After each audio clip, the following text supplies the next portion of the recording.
Hey guys, welcome back to another video. My name's Corey J and I'll be your teacher today. Today's class is going to be a little bit different than some of the other classes that I've done in the past. This class is going to be all about color theory. So in today's class we're going to talk about different color theory vocabulary, and we're going to look at different images and discuss the color theory used in those images, and hopefully we'll gain a better understanding about color and how to use color and when to use certain colors and how to mix and all that jazz. So let's get into it. Okay, so the first thing that we're going to discuss today is different color theory vocabulary. So the first word is hue. So when people talk about hues, they're talking about color in its purest form. So hue is essentially just a color that hasn't been tinted or shaded. So there's no black or white that's been added to it, and it's just a single color in its purest form. Now the second word we're going to talk about is saturation. And saturation refers to the strength of a color. So the higher the saturation of the color, the higher the intensity and color strength, and the lower the saturation of the color, it would be more dull. Now here I have two different examples of saturation. We have a very high saturation image, which is one of my paintings. It's the skull image. It is very intense saturated color. And then right beside it, we have a very low intensity painting, which has more architecture scene with the boats and the architecture in the background, and its color palette is very dull. So the colors there were a lot less intense, and you can see automatically the difference. One's very intense and one's nice and subdued. Now there are a lot of different ways that you can play with the saturation of a color. One is by using water and muting down the color using water. Another one is by using white and tinting the color with white. And another is shading the color with black. So playing around with those three different ways that you can play with saturation. And another way is by adding a mixing medium. Anytime you're going to add anything to a full pigment or a full hue, you're going to desaturate it. So for me, in my paintings, I like to use the color strength as strong as possible, so I tend to not do that as much. But a lot of different painters really like a more dull, more subdued, more calm look. So they might use one of those 3 or 4 different techniques to kind of dull down the saturation of the colors they're using.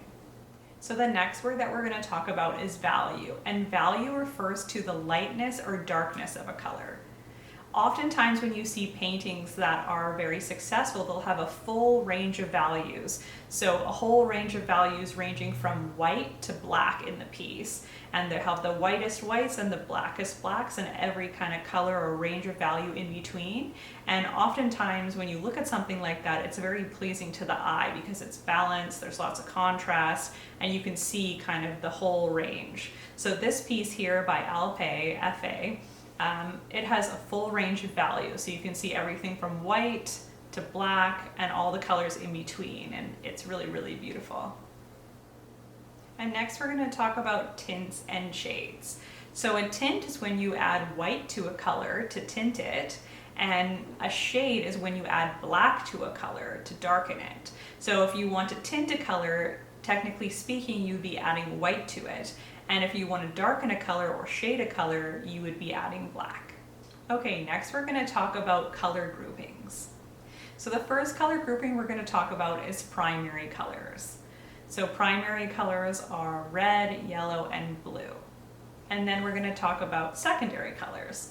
And our secondary colors are orange, green, and purple. And they're derived by mixing 2 primary colors together.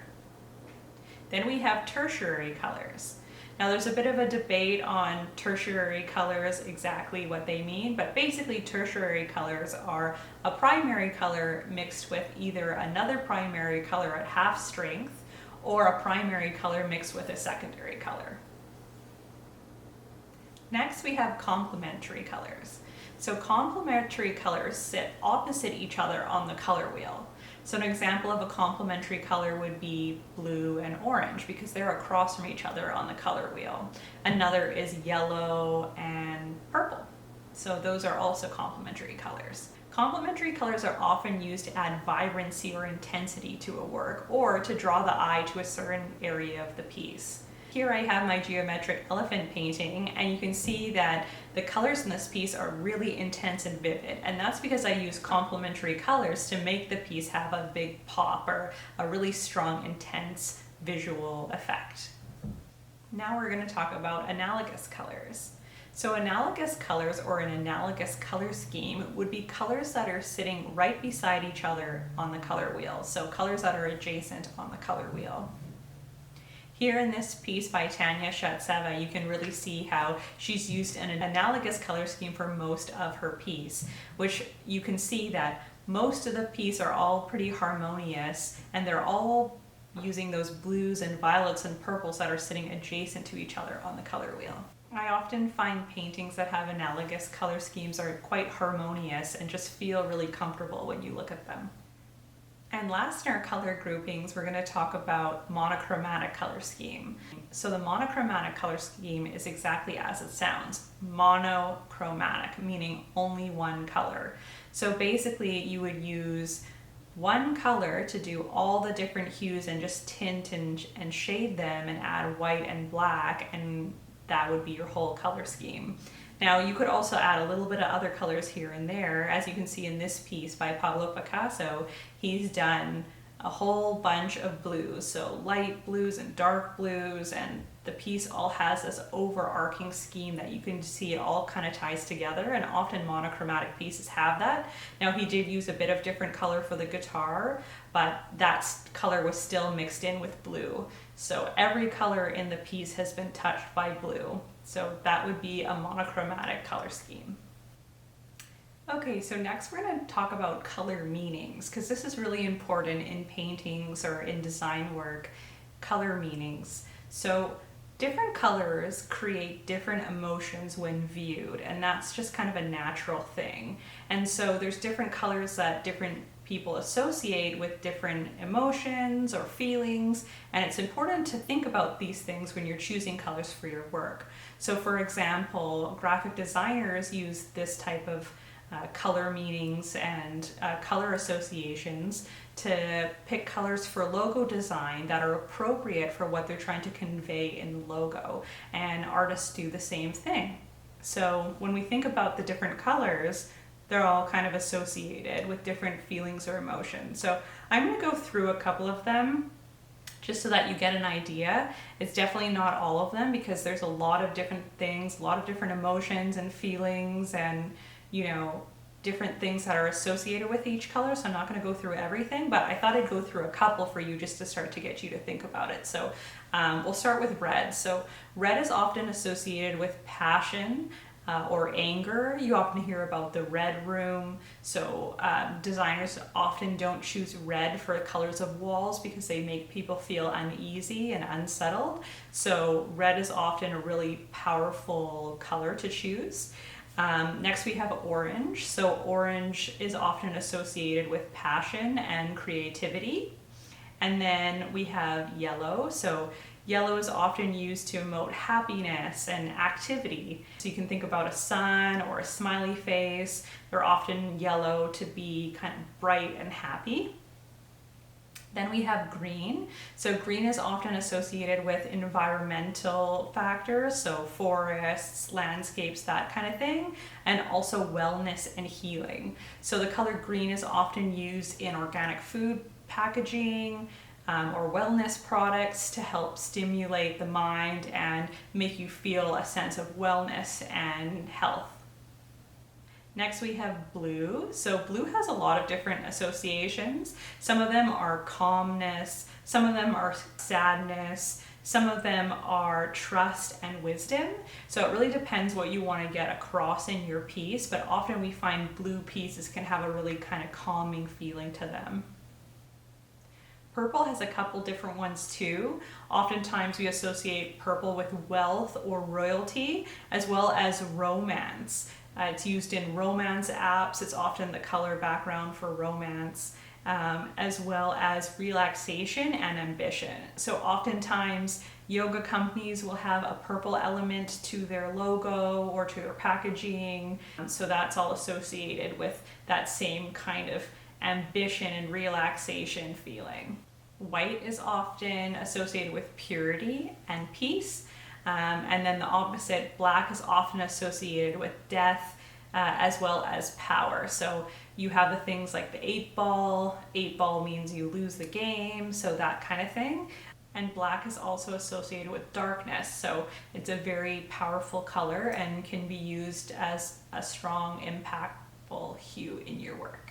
So those are just a few of the different colors and their meanings, but I just wanted to get you to start thinking about, the meanings behind the colors that you're choosing and how those can affect your work.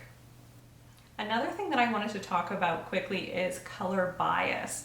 So oftentimes when you're mixing colors together, they'll turn this kind of muddy color and they just won't mix properly. And that's what we call color bias. So the chemicals in your paints are reacting to each other and they're mixing into this kind of muddy hue. That's called color bias. So different colors have different chemical makeups, and you just want to make sure that when you're mixing them that the color makeups like each other. If not, for example, if you're mixing a blue and you're mixing a yellow together and instead of green you get just kind of like a muddy kind of mess, that means that you need to select either another blue or another yellow and try that instead, because the chemicals of the two colors that you're currently using aren't a good match. So lastly, we're going to talk about warm and cool colors. So basically the color wheel can be divided in half, and one half would be considered warm and one half would be considered cool. Now, warm colors are often colors that would make you feel warm when viewing them, and cool colors make you feel a bit cooler when viewing them.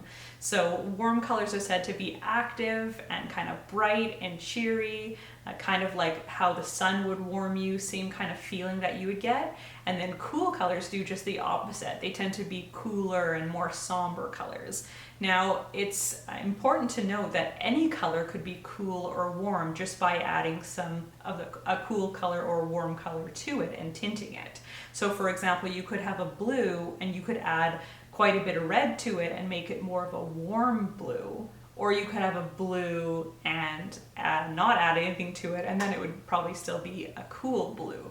So there is a bit of a debate as to which colors exactly are cool and warm, and I think that makes sense because all color wheels are different. So it's kind of hard to say exactly, but when you're looking at a color wheel, you want to think about the warm factor and the cool factor, and really about which colors you feel that kind of active, warm feeling from and which ones are more cool. Typically the warm colors cover reds, yellows, tans, and browns, and the cool colors are more the blues and the purples and the violets in that kind of range. And you can see in the color wheel that I put up here, you can see the cool tones and the warm tones. I've cut them in half and it kind of gives a good visual. Here are two really good examples of warm and cool paintings. You have the really warm landscape with the colors that kind of make feel like a sunset, and then you have the cooler Monet piece that has the lily pads and the water and is a lot more cool tones. So looking at these two together, it's very obvious which one's cool and which one's warm. However, sometimes people can get confused with this concept because it's not as obvious. Okay, so before I get into the exercise for today, I just wanted to talk a bit about one thing that really helped me view color and the world very differently. So I went to Ontario College of Art and Design, and in that course, or in that program, there was one course that really affected me, and it was this class on color. It was about color theory. And one of the exercises that we used to do that was really, really impactful was the teacher would put up different color chips all across the classroom. So there'd be a lime chip and a lemon yellow chip and then like a violet chip. And what we would do is we would go across the room and stare at each chip of color and determine what colors were used to make up that color. So we would stare at the color and we would say, okay, in this lime green, I can see there's a little bit of yellow, and there's a little bit of white, and there's a little bit of blue, and we'd write down all the colors that were used to make up that color chip. And that exercise was so helpful for me to just view color in my surroundings differently. So I suggest that one thing that you do is go to Home Depot or a paint store and pick up a couple different color swatches, and then place them up around your place and spend some time just staring at the color swatch and trying to navigate which colors were used to make up that color. Now, it doesn't matter if you get all the colors or you don't get other colors, or if you're right or wrong in this scenario. The whole point is to be more objective about how you're viewing the colors and really taking the time to navigate those colors and how they were composed. And that exercise will be very helpful to you in color mixing and that kind of thing, because it really makes you think about the colors. So I really highly suggest checking that out and trying that, because it's very helpful for me. Now, I did put together an exercise for you today about colors and mixing, and so I just wanted to go through it today. It's loosely based off of an exercise that I did. I also did this in the past in college, but I refer to it all the time, so it's always nice to have a color wheel for yourself to refer back to. So what you want to do is you want to go ahead and print off the exercise, which looks like this. And you can either use transfer paper to transfer it onto a painting surface like canvas, or if you want to transfer it onto canvas paper and work on it that way, that would be great. If you don't have transfer paper, then you can just try and recreate it using like a bowl as a circle and a ruler and lines and that kind of thing, and just recreate it onto your canvas paper and go from there. And then you could also work directly on the paper if you just wanted to use this as a quick exercise. However, I would suggest using at least canvas paper for this exercise, because it's really nice to keep as a reference to go back to as you work on your paintings. So the first part of it, you're supposed to fill in the color wheel and make all the colors from the 3 primary colors. So I have a little color wheel here, and I've labeled the primary colors and the secondary colors for you, and then the tertiary colors, you'll just have to figure them out and mix them together. But basically you want to go and you're going to create a 12 pie color chart for yourself, all mixing everything from the primary colors. And this will really help to uncover any color bias in your paint, and it will also help you to understand mixing and how to get from one color to another. Now, the next section says, choose one hue color and make a tinted gradient starting at that color and arriving at pure white. So basically, it would be similar to these gradients, except you would start with, let's say you started with yellow, then you would add a little bit of white and a little bit of white and a little bit of white all the way until you got to this square, which would be pure white. So you would start at yellow and then you would make a gradient to white. And then the next one is the same thing. So you're going to pick a color. So let's say your next color is going to be red, but you're going to shade the color until you get to black. So you're going to start with red and then add a little black and a little black and a little black until you get to a perfectly black square. Now you'll notice that when you use the black, you only need a tiny, tiny, tiny bit of black to tint the color. So when you're working on the second line and you move to the black, just make sure that you add a little tiny bit of black at a time, because black really takes over a color when mixed in. And then the last exercise is to choose 2 complementary colors and make a gradient from one complementary color to the next. So that's basically what I've done on all 3 gradients here in this example here, but you're just going to choose 2 complementary colors and do one gradient from one of the colors to another of the color. And yeah, that's it for the color theory class today. I hope that you've learned a lot about colors and color theory terminology, and that really will help you with your practice going forward with your mixing and color choices. So yeah, thanks for joining me today, and we'll talk to you soon. Bye.